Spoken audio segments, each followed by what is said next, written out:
Okay, guys, today we're going to take a look at the Gale databases. So first we're going to come here to the Fort Bend website, go to one link, and then you see your apps in one link. Gale is now stored in Clever. Last year it was just kind of hanging out by itself in one link, but they've moved it to Clever. If you don't see it, I have mine hearted, so it's in my favorites. If yours is not, you come up here to the district page, go down to Library Media Services, and you will see Gale with the little blue dashed circle. Now, all of these, Britannica School, that's an encyclopedia, Gale, Learn 360, teaching books, World Book Online, those are all places that you can go, Circe's, Discover. All of those are places you can go to do research. Gale probably has the most in it, but all of these will have similar tools that you can use, and you're always welcome to look in there for your research as well, and you know it's good, safe information. But to kind of demonstrate the tools today, we're going to go into Gale, click Middle School Resources. Okay, now Gale is a collection of databases. So we have middle school, which is your general middle school information. So it has a little bit of everything. Then there's National Geographic Kids. So it's anything nature, culture, space, science-y stuff is in there. Opposing viewpoints are all opinion type articles that show you different sides of different issues. There is a science one. And then Gale ebooks, that's just ebooks that we have bought, and we do have a large number of different things. When you go in there to search, it searches the books looking for exactly what you need, and it takes you just to the chapters you need. It kind of goes through the index. But the best place to start is just right here in the general middle school. And then you can come up here to search if you already know what you're researching. If you're still trying to come up with the topic, they give you a menu. So let's try something in U.S. history. Let's see, American Revolution. So then they separate all your different resources that they have into categories. So if you're required to have primary sources, they separate them out for you. Now, some of the more obscure topics, they might not separate it out because there's not enough. You can always go in and evaluate if it's a primary source. But on the bigger topics, they will actually separate them out for you. And you can come down and they give you a little bit of information about each thing. So I could say, let's see, which article do I want to go into? Maybe key figures. Now, here you can make your font size bigger or smaller. If you need a different display, like some sort of overlay, you can do that here. If you are more of an auditory learner, you can put on some headphones and it will read to you. Then, so blah, blah, blah, blah, blah. Let's read. Yes, when you research, you have to read. So before the American Revolution, George Washington of Virginia had served as a military commander and a politician before settling into the quiet life of a farmer. So say I'm doing research on good old George. If I click and drag and pull up, then it gives me the option to highlight. And then down here, I can type in my own words what it means.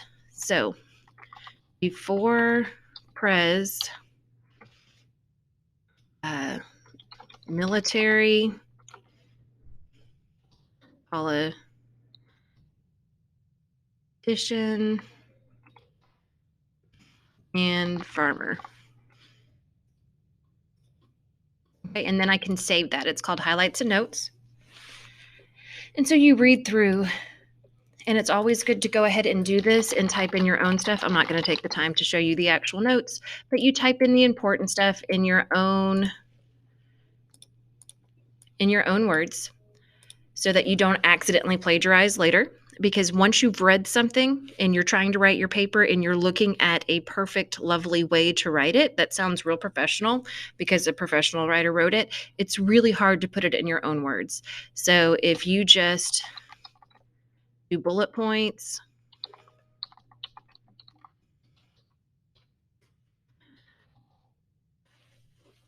Then when you write your paper, you look at just your notes, and then it naturally comes out in your own words.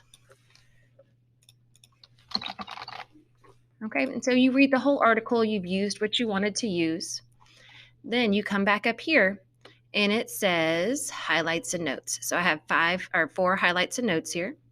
Go to view all highlights and notes, and it has the exact thing I highlighted and then my notes. And then down here, it gives you your bibliography information. You can't just write Gale in your bibliography or Google. Please don't use Google when you research. But there is an actual format that you must use for it to be a bibliography. When myself and your teachers were growing up, we had to figure it out for ourselves, and it was so difficult to get a good score because any comma or period or miscapitalization, they took off points. Or if you bolded it and it was supposed to be italicized, this is done perfectly for you. You can just copy and paste that directly into your bibliography, and you know it's done correctly. What I would do from here, I would take this, highlight it all, and I would copy and paste it into a Word document that's already attached to your OneDrive. I'm going to come up here, and instead of document 36, I'm going to say so I can find it easily. And then I can just space down a couple times, and then I can paste my next article. I can move on to my next article and then copy and paste my highlights and notes and bibliography information on that article underneath it. So I have one document saved to my OneDrive that I can access from any computer. I don't have to worry about leaving it home. I don't have to worry about my mom spilling coffee on it. I don't have to worry about my dog eating it. And yes, dogs have eaten homework. It's not just an excuse. So that way you always have it. You don't have to worry about losing it. And then all of your notes are there for you to write your research later.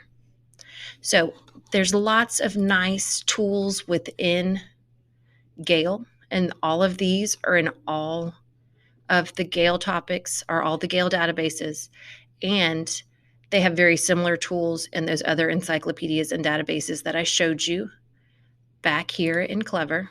Like I said, Learn 360 is mostly videos. You have Gale, Britannica is an encyclopedia, World Books an encyclopedia, Source Discover is a database. So they all will have similar things. They will all have the bibliography information. So just make sure you keep compiling it all into one Word document to make your life easier. Thanks. Bye.